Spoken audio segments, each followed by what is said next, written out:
История с везелем у нас не закончилась. После вилки, короче, дело не в вилке оказалось. 2 дня машина ездила, все было нормально. И приехал вот. Опять то же самое все. Сейчас мы будем опять делать диагностику. Я уже думаю, что это уже датчики уже. Ну, вилку, то есть, можно отбросить. Будем сейчас разбираться с датчиками.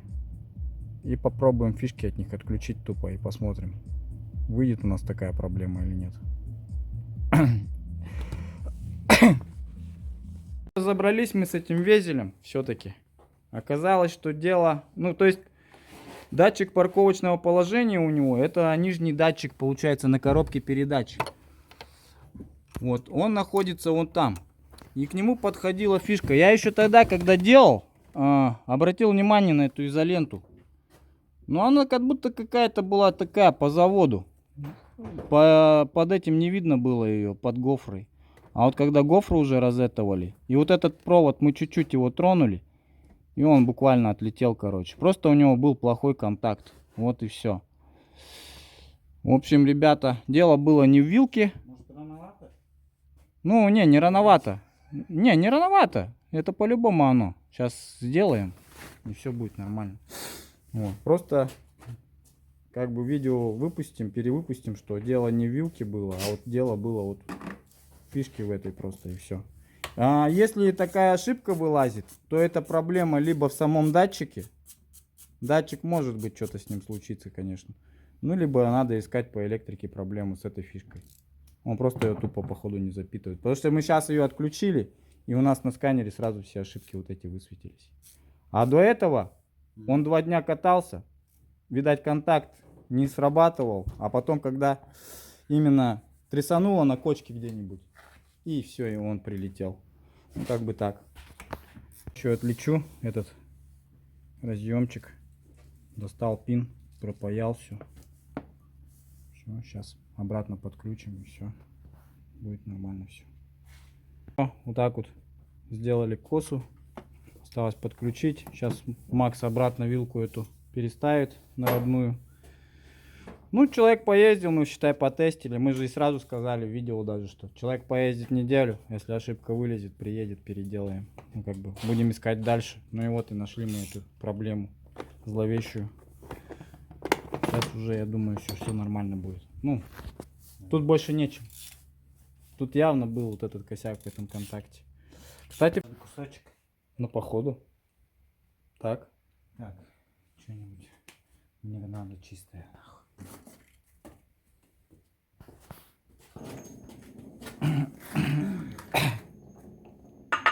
Скручиваем вот эту часть. 1, 2, 3, 4, 5. Вот она у нас стоит. Короче, пользуемся. Давайте снимаем. Давай. Пользуемся трещоткой милуоковской.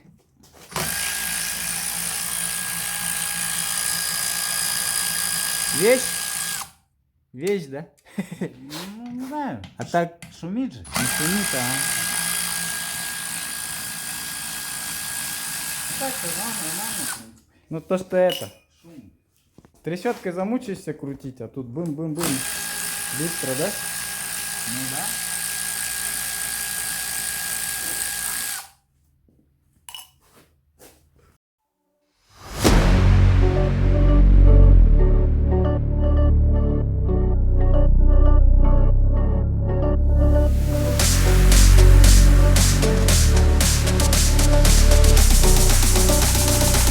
От вас мне нихуя не надо. Черный новый Прада. Мама будет рада. Я заработал сам. От вас мне нихуя не надо. Черный новый Прада. Мама будет рада. Я заработал сам. Я врубаю дальний свет, блять, не вздумай тормозить. Объезжаю все посты, гоню, пока хватает сил. У меня все на мазе, пока полон мой карман. Дуры знают, с кем тусить. Мастер-карт и черный нал. От вас мне нихуя не надо. Черный новый Прада. Мама будет рада. Я заработал сам. От вас мне нихуя не надо. Черный новый Прада. Мама будет рада. Я заработал сам. проблем. Стала грустить, стала смеяться. Давай до полного бака налей. Садись нам перед, поедем кататься. Давай на сегодня без вопросов. Лучше подгони мне эти кроссы. Носишь правду, топишь не за правду. Вот же не пустая эта дама. От вас мне нихуя не надо. Черный новый Прада. Мама будет рада. Я заработал сам. От вас мне нихуя не надо. Черный новый Прада. Мама будет рада. Я заработал сам.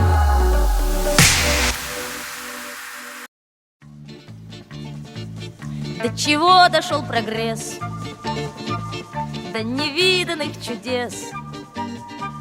Опустился на глубины и поднялся до небес. Позабыты хлопоты, остановлен бег. Вкалывают роботы, а не человек. До чего дошел прогресс? Труд физически исчез, да и умственный заменит механический процесс. Позабыты хлопоты, остановлен бег. Вкалывают роботы, а не человек. До чего дошел прогресс? Было времени в обрез. Теперь гуляй по свету. Хочешь с песней, хочешь без. Позабыты хлопоты, остановлен бег. Вкалывают роботы. Счастлив человек. Была батареечка твоя к нам, вот. Только-только привез Ипсум. Сейчас будем разбираться. Включил батареечку Смирного на стенд. Смотрим, проверяем. Вот уже первый элемент проверил. Был он подписан раньше 83%. Сейчас уже 51%. Расхождение пошло жесткое. То есть сильно вообще. Эта батарейка за 6 месяцев. Что-то с ней делали жесткое, что-то. Видать, если заморозили, мороз так повлиял, получается, что ли. Так емкость упала сильно. Сейчас будем выяснять, что случилось с каждым элементом. Ребята, сегодня у меня вот такой вот Ниссанчик на диагностику заехал. Это у нас Nissan Sirena E-Power технология. Вот такой вот прикольный у него сделано. Приборка, магнитола. Чем-то похож на Нох, но только вот руль у него покучерявее маленько. Короче, машина прикольная на самом деле. У этого автомобиля двигатель является как генераторная установка, просто как тупо поддержание электротяги создает. То есть он заряжает батарейку постоянно, получается. Двигатель всегда работает, не как в гибридных автомобилях. Ну и батарейка заряжается, а все остальное делает электродвигателя. То есть полностью вся тяга на электротяге идет. Он шустрый, да, у тебя? Ну, такой нормальный. Подрывает жестко. Это как Nissan Leaf. Как Nissan Note. E-Power, да. Тоже такая же технология у него, до да. 60 без двигателей, после 60 двигатель подключает. Угу. И зарядка идет. Крутая тачка на самом деле, конечно. Nissan технологично делают тачки, но, блин, сложные они. Сложные, неудобные в ремонте абсолютно. Такой вот аппарат. По техничке, вот он двигатель. Отдельно идет он как генераторная установка. Двигатель 1.2 стоит. Модель помнишь, движка, как называется? Вот написано. HR12DE, да? Вон там. Ага. Оборотистый двигатель. Вот установка E-Power. Блок инвертора. По техничке, в принципе, похож чем-то на Toyota. Тоже у него два блока охлаждения отдельных. Отдельно охлаждение инвертора идет, отдельно охлаждение двигателя идет. На Ниссане, короче. Ну, по сути, похож чем-то он на Toyota даже.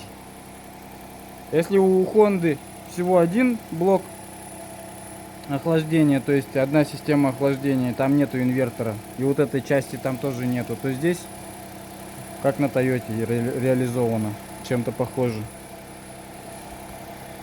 Короче, проводим испытания, вывесили машину, смотрим, откуда из коробки бежит масло.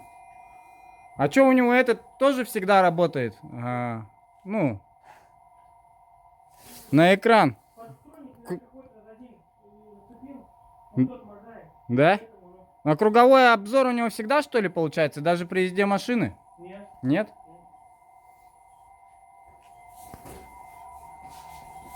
Ну вот она, электротяга работает у него вот так.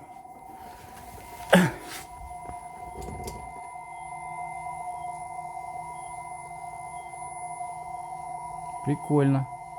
Ну сейчас масло, ну он масло, видишь, у него чуть-чуть, вот. Ну, все Вот, видишь, пошло. Вижу. Вот, это с коробки, братан. Да, и запах масла как с коробки. Ну. С колокола идет это. Бля. И оно жиденькое очень. Моторное масло, оно сразу видно было бы. Вот, видишь, какое масло? Угу. Жидкое, как вода. И сколько у тебя там его? Его, по идее, доливать надо. Ты ни хрена себе с Кызылсыра приехал, получается. С Бердигистяха. А вышло много. Ну, вот сколько вышло. Тебе надо доливать его. Сейчас надо смотреть уровень, покупать масло и доливать его, чтобы ты хотя бы до Моха доехал. А там разбираться с этой проблемой. Ну, понятно. Ну. Ну, блядь. Так что вот так вот, ребята. Nissan. Ебися сам. Блядь, я думал, может, блядь, рискнуть до Моха доехать. Ну, масло что-то... А прикинь, масло выйдет, у тебя коробка по пиздосу пойдет. А я жди, купи время-то уже, ебаный. Ну, не знаю. Ну, Хоть что-нибудь туда залить надо. что залить? Пауэр от меня сегодня уезжает. Диагностику сделали. Короче, бежит масло у него из-под коробки. Ну, из двигателя. Сальник коренной побежал. Так тачка красивая очень.